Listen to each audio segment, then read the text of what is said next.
It's time for episode 4 of the Cheney Chat, the official podcast of the Tacoma Rainiers. I'm Rylee. He's Andy Helwig, and we're back for episode 4 today, which is another great one. We've had Colt Emerson, Rylan Thomas, Casey Lawrence, and we're going to continue on with the pitching trend in Randy Dobnak today. And Randy is somebody that you've gotten to see a lot in your time when you were with AAA St. Paul. He's a character, and he was a blast to chat with today. Yeah, I love Randy. Obviously, spending a couple seasons with the same guy, same way Casey Lawrence has been around here for a while. Being able to have that relationship with someone at a previous team has been great watching Randy and great watching him pitch too, especially for a guy who can keep the game moving and keeps the ball in the zone, gets ground ball outs, and great watching him pitch this year in Tacoma. He's gotten off to a pretty strong start and. He's got so many good stories. There's so much to his story from getting undrafted, flying up the Twin system, pitching in the playoffs, and all the different twists and turns that you take to get there. It's a great story and great to have Randy to tell it. Yeah, so his story starting unconventionally as well. We touched on that a little bit today, but ended up getting picked up by the Twins simply from YouTube videos, which is pretty neat, especially from our perspective as broadcasters too, because we'll make tapes, you send them off to people, try and get looks for jobs. And so it was interesting hearing that that's kind of also how his story started. It's all the same. Everybody's jobs. Send out your resume, send out our tapes, your highlights, whatever it is. It's all the same. Nothing is original. Yes. Yeah. So all in all, though, Randy, a really interesting story where we cover the intro to his professional career, his Uber driving as well in the process, accounting, which is tough. I started in accounting myself, well, in business, but taking accounting classes, and it is tough, and it was enough to sway my decision. I took one accounting class in college. It's hard. I passed it, which is the important part to remember. I passed it. And then my advisor in school liked me enough, and he just waived the second one. I didn't have to take it. Yeah. What did you do? I was like, Dr. No, I think I made up some story about hey, I really want to take this other class, but it conflicts with accounting too. Is there anything we can do about it? I'll just waive it. Bang. Done deal. That's nice. What a dream. Yeah, I don't know. Maybe if that was the case, I would have kept on with it, but it's tough. And all in all, though, some really great stuff. So we talked about that with Randy as well, and what he's enjoyed about being here in Tacoma so far this season along with it. So Randy Dobnak coming up next here on the Cheney Chat. Today's guest on the Cheney Chat, a native of South Park, Pennsylvania. His number's been retired at Alderson Broaddus University and one of the greatest players to come out of the United Shore Professional Baseball League, going all the way up to the major leagues with the Minnesota Twins, and one of the newest members of the Tacoma Rainiers. Ladies and gentlemen, Randy Dobnak, welcome to the show. Thank you guys for having me. Thank you. So going from D2 Alderson Broaddus in West Virginia to getting to the USPBL, how did that come about for you?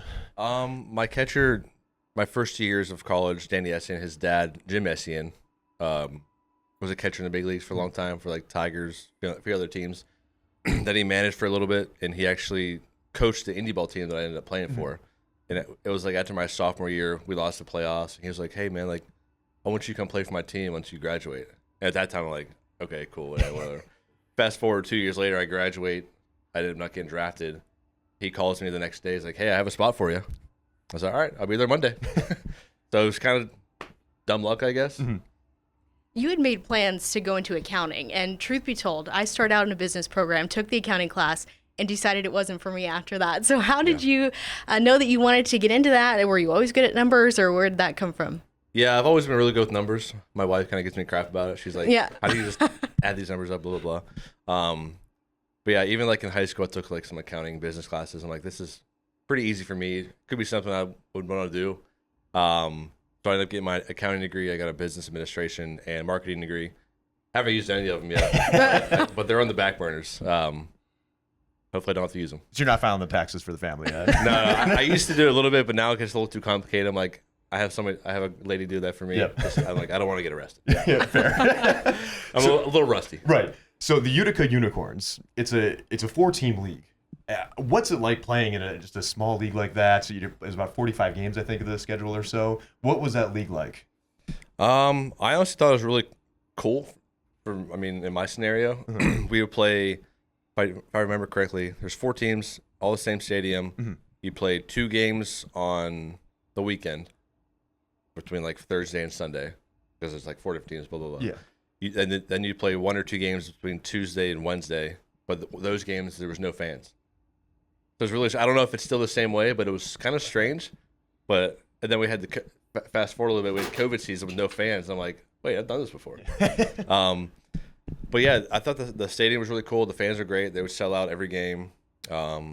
Just like all the stuff they did for the fans was really exciting. We do like autographs pregame, all that stuff. And I really enjoyed my 5.5, 6 weeks there. Now, this is around the same time where you eventually famously were driving for Uber, right? Yeah, I was doing that. I started doing that in, I think, 2017 offseason. 2017 offseason. I graduated college, played indie ball, got signed out of there. I was working at an accounting firm, just like doing paperwork, very boring job. Yeah.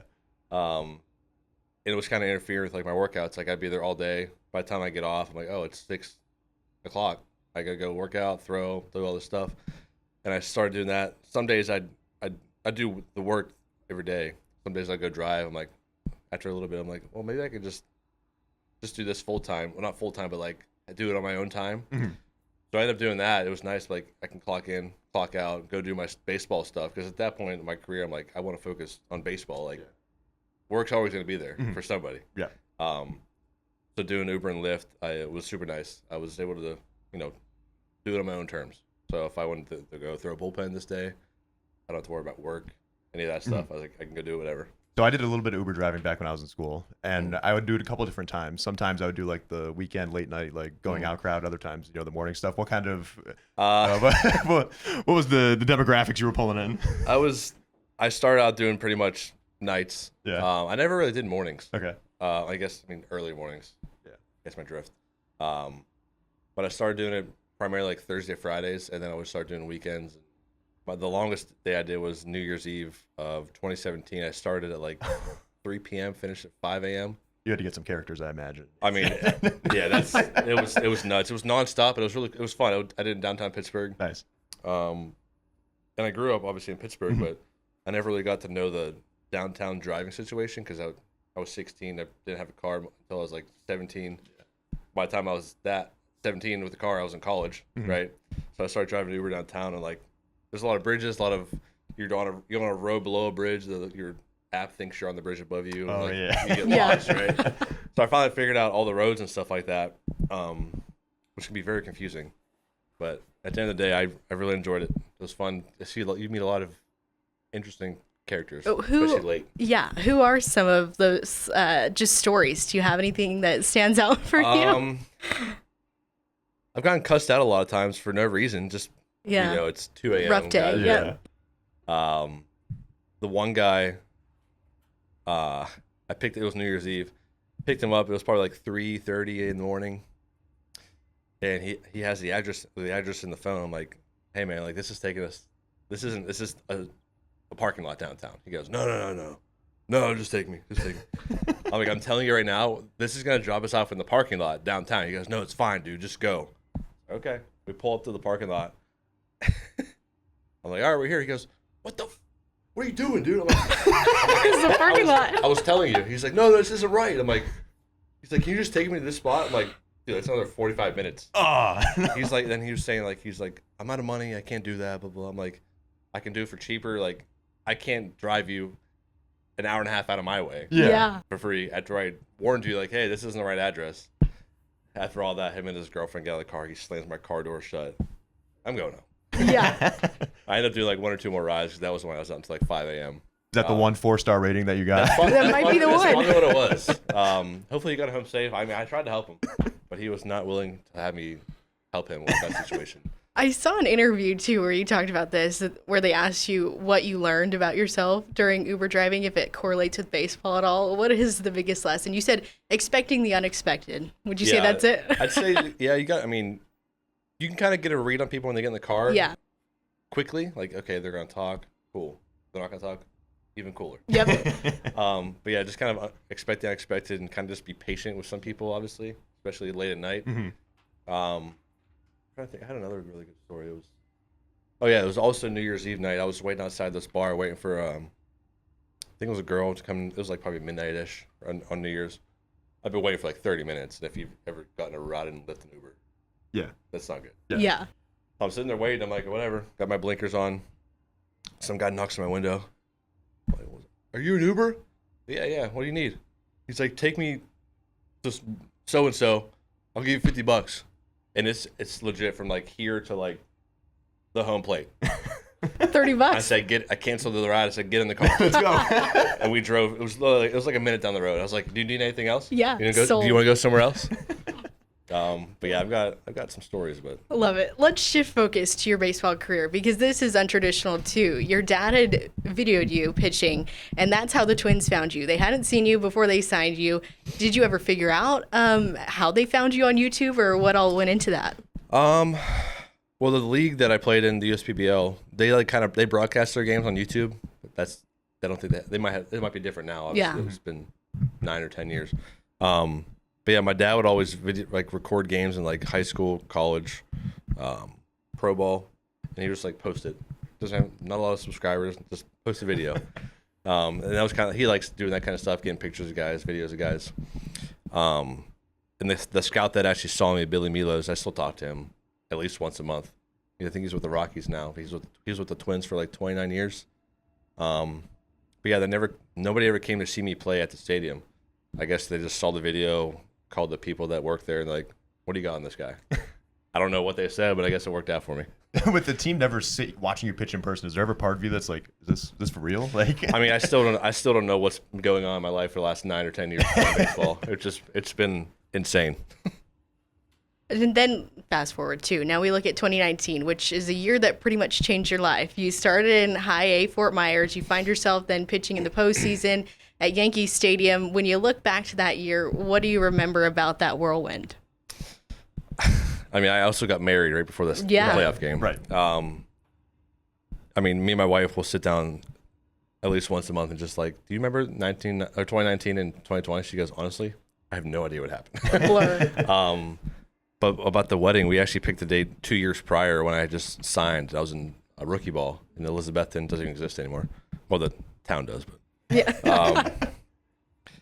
and I looked at it, I was like, okay, if somehow, some way I'm in AAA, we can pick this date, and the season ends 2 weeks. Like, we go full playoffs, we win the playoffs, and the max amount of games, we'll have 2 weeks minimum for the wedding, right? Fast forward 2 years later, I'm like, okay, so this wasn't the plan. Yeah. But yeah, the whole 2019 season was just crazy. Because the year prior, I was in low A the whole year. Mm-hmm. And I was like, that's just how it is. You go lead the league every year, so on and so forth. And my family and my wife's family were just talking about like vacationing, coming down to Fort Myers or whatever. And my wife's like, do you think you'll be down there the whole year? I'm like, I think so. I think that's how it works. That's not how it worked. Yeah. I was down there for like 4 weeks, and I got sent to Pensacola AA. And they ended up booking a vacation down there. And I think like a week later, I was sent to AAA as for a spot start, but I was up there for like a month. But I actually got sent back down like the weekend they were coming out. So it worked out in that favor. But yeah, the whole 2019 season was crazy. At the end of the season, after the playoff game and stuff like that, I had stuff down at Fort Myers. My car was in Pensacola. I had stuff from the Rochester clubhouse, stuff from the Twins clubhouse. I had to like backtrack all this stuff. We went to Pensacola, picked up my car, and drove back up. It was fun. It's crazy. Yeah. How did you manage? I mean, was everything planned for the wedding by that point? I mean, was there any stuff that okay? So everything you were was able to. Everything was planned for. Everything was paid for. Everyone's accounted for, and I didn't know I was going to be able to make it until like maybe a week before. So yeah, what was that conversation like with Rocco to tell him? So the media caught wind of it because they found our wedding registry. I maybe mentioned to somebody, and they like maybe overheard me. And fans started buying us like stuff and sending it to we were living with my in-laws. Like we didn't have a house. Mm-hmm. They're sending shovels to my in-laws' house. Like, yeah. we don't need this stuff. So once I found out about that, I actually told one of the reporters like, hey, we're gonna put a link on our page for St. Jude. Donate money instead of sending us Lysol. Right. Yeah, that's a good point. This right. What was I talking about? What was the question? Where you put the St. Jude link on the registry. Yeah. But how? I mean, let's start with this though. I mean, how beneficial was it that that's the timing of you getting all this fame and you get the St. Jude stuff to come together and be able to get all those donations? Yeah, that was really cool. I forget how much we raised just from that. It was like maybe $5,000, which was like insane for us. Yeah. But going back to the wedding, I didn't know it was going to make it until like a week or so before. I was in the food line in Cleveland, and Rocco, our manager, was in front of me. Said, "Hey, Skip, have you heard about the wedding? Yeah. He's like getting food. He stops. He's like, you just worry about pitching tomorrow. I'll talk to you about tomorrow. And I ended up pitching. He's like, we're gonna let you go home for your wedding. I was like, because at that point I'm like, I guess I'll just FaceTime in. I don't know, Right. because everything's paid for. I don't know what's going on. And it actually ended up working perfectly because I pitched in Detroit. We ended up winning that game. Hung out for a little bit. I think Cleveland ended up losing their game, so we ended up clinching the division that day, right? So like that was my bachelor party. We always celebrated because I never got a bachelor party. That was kind of it. Yeah, that was great. Pretty good though. Yeah. Next day we had a day game. The team flew to Kansas City, and I flew home to get married. But it worked out perfectly because I wouldn't have been available to pitch Right. those 3 or 4 days. Now that flight to Kansas City, that was the last road trip of the season, I think. Yes. So that was the rookie dress up. You were not on the team charter. You're flying commercial back correct. to get married. Yeah. What was your attire for that flight? I was in a Globo Gym outfit. Purple Cobras. Right here. That was my outfit. It was funny because I was going through TSA line and I get to the lady checking tickets. She just like looks at me. She's like, I was like, I'm just a big fan of the movie. Yeah. I mean, it's Don't September. ask. It's not Halloween. She's like, Right. "Oh, okay, all right. And my buddy, actually, it was my buddy dropped me off. He picked me up from the field.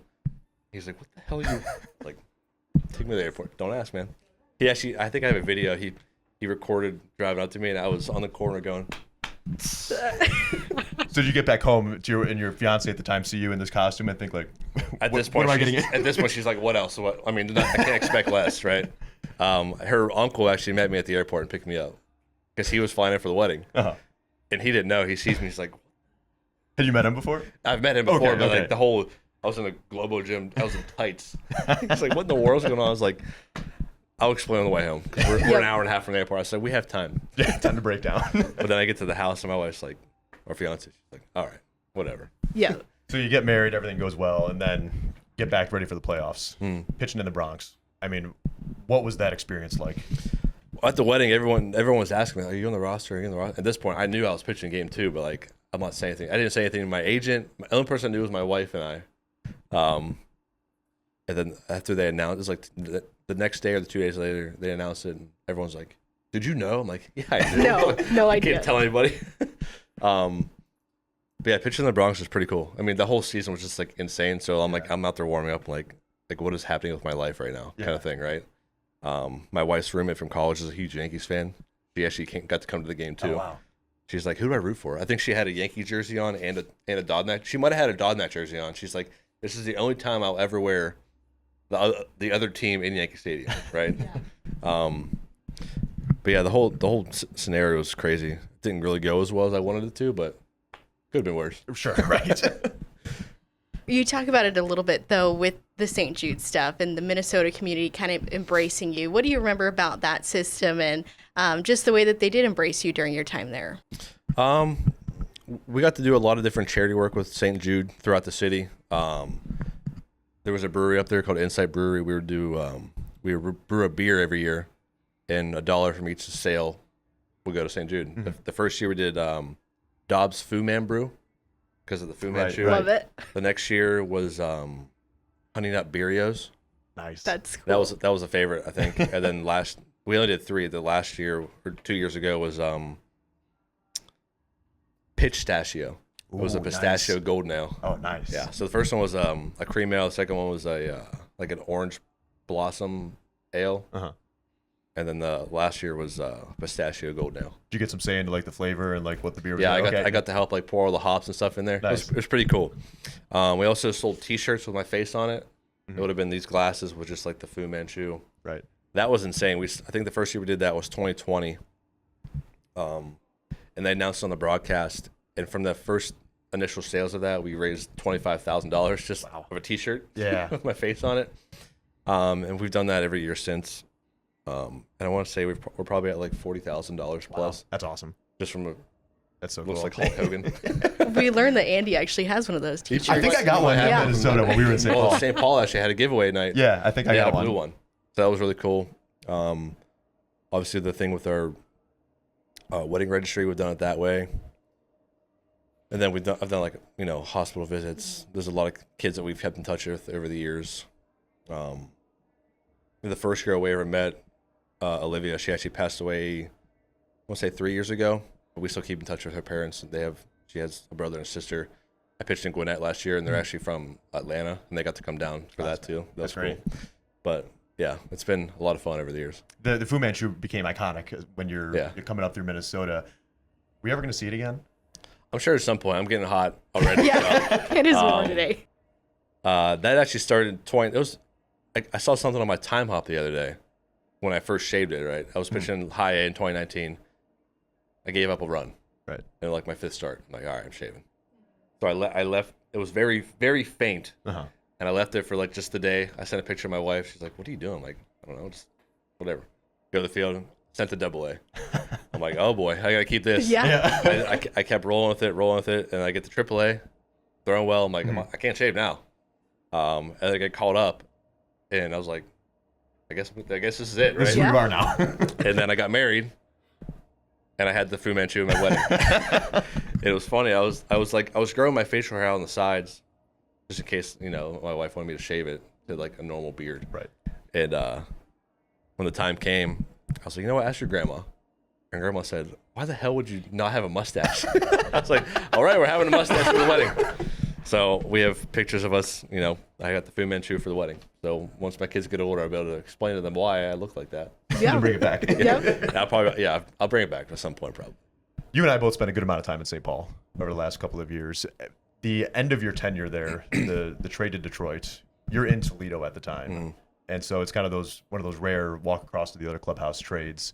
What was that day like for you when your time with the Twins came to a close?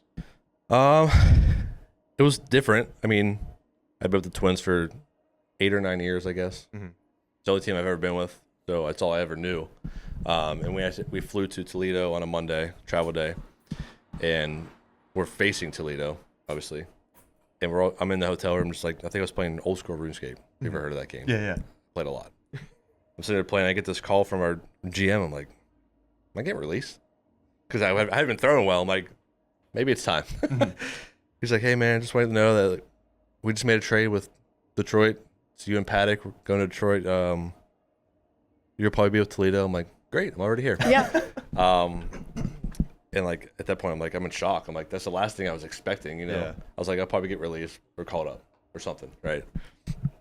They get traded, and I've always thought about it was kind of funny. Like guys walk across the field, like, wait, that's what I'm about to do. Yeah. So then once word broke out, I'm still in like the group chat with the whole team. They're like, when are you pitching? I actually ended up facing the guys on Sunday, which is kind of unique. It was kind of surreal. Yeah. I threw really well against them, so that was nice. But yeah, it was a crazy experience. It was cool. I got to go get dinner with a bunch of guys right before we became enemies. Yeah. That was post trade. Yeah. It was on Monday. We had the off day, so they're like, "Are you still coming to dinner?" So I might be a little late, but I'll be there. I have a billion phone calls I got to go through. Right. But my time with Toledo, I liked it over there too. Mm-hmm. They did a good job of just everything. It was cool to see how different they are from the Twins, and then like how different Tacoma is from those two teams. Like every org's got their own like things that they like to focus on or think I can improve on, etc. So good to get some feedback. You touch on it there, though. Now in your first season in the Seattle system, what has it been like? What have you taken from just the emphasis that is always on pitching here in Seattle? What have you gained so far? I think one of my favorite things is they just like when you get outs. Mm-hmm. In years past, it's like, oh, you got a lot of outs, but like you shouldn't have. Because the Twins, they love their strikeouts. They love their swing and miss. And I think I got caught up. Like, I've never really been a swing and miss pitcher. Right. More of a contact, keep going in the games. Yeah. And when I was really good in like 18 and 19, I would go, 7, 8 innings. I wouldn't have 10 strikeouts. I'd have like 4 maybe, right? I wouldn't walk anybody. Yeah. So when I came here, they're like, we just want you to attack the zone, right? Mm-hmm. And if you get ahead, get the strikeout.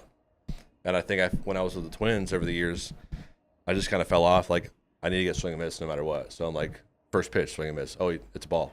Second pitch, go for the swing and miss. Now it's 2-0. Right. I'm like, okay, now we got to throw it down the middle. Whack. Right. But yeah, it's good to see they want you to dominate the zone here, which is good for me. And I remember it like in St. Paul too, and even this year, I think as of the time of this recording, you're the league leader in ground ball rate.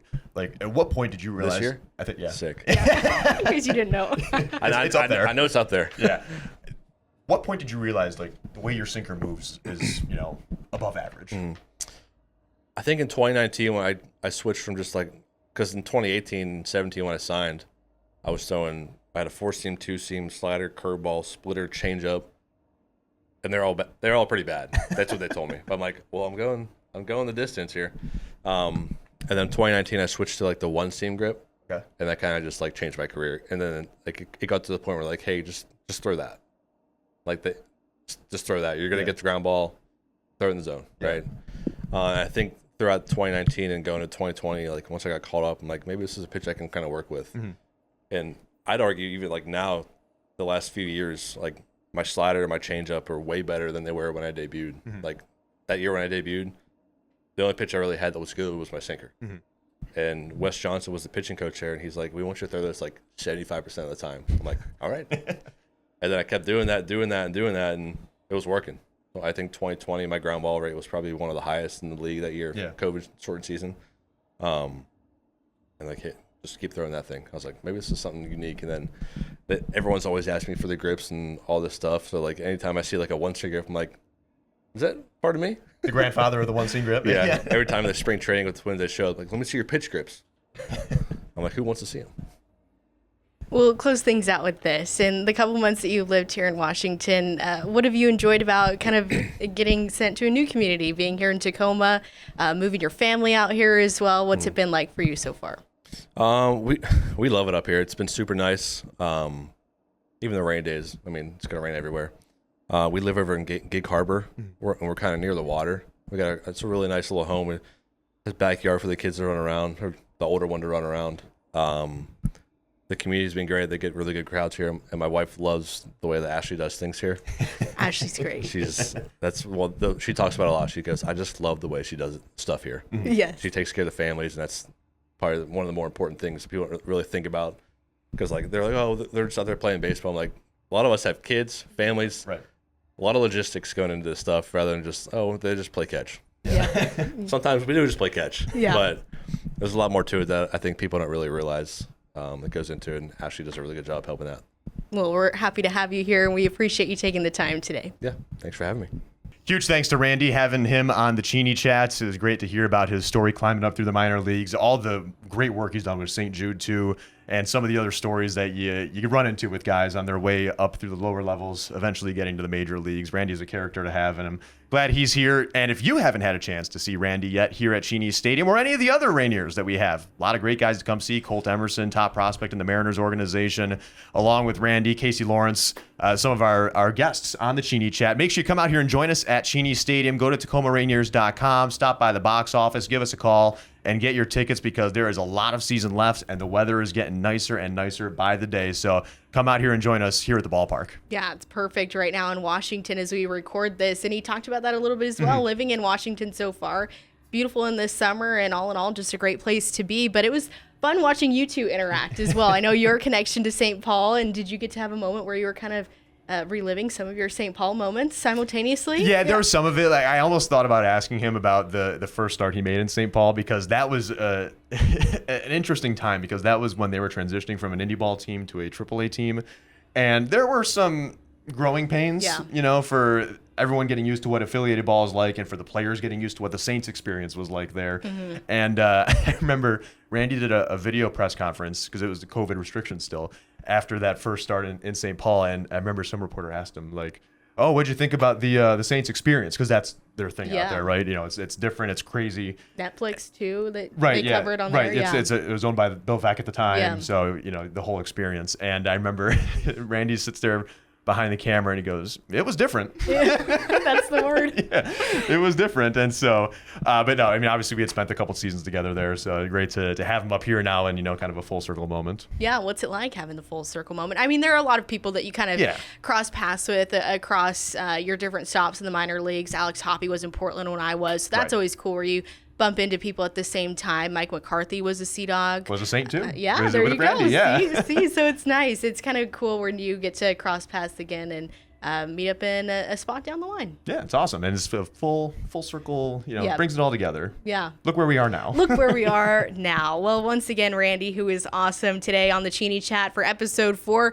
We're going to continue on with this podcast the entire season. We're going to have episodes for you every other week. So when the team is on the road, we're going to keep you up to date with everything happening Tacoma Rainiers. These episodes will drop on Friday, so be sure to stay tuned for episode 5. But today was a blast once again. Randy Dobnak, Andy Helwig, and I'm Rylee Pay. Thanks for tuning in to the Cheney Chat, and go and get your tickets and come and see us at the ballpark today.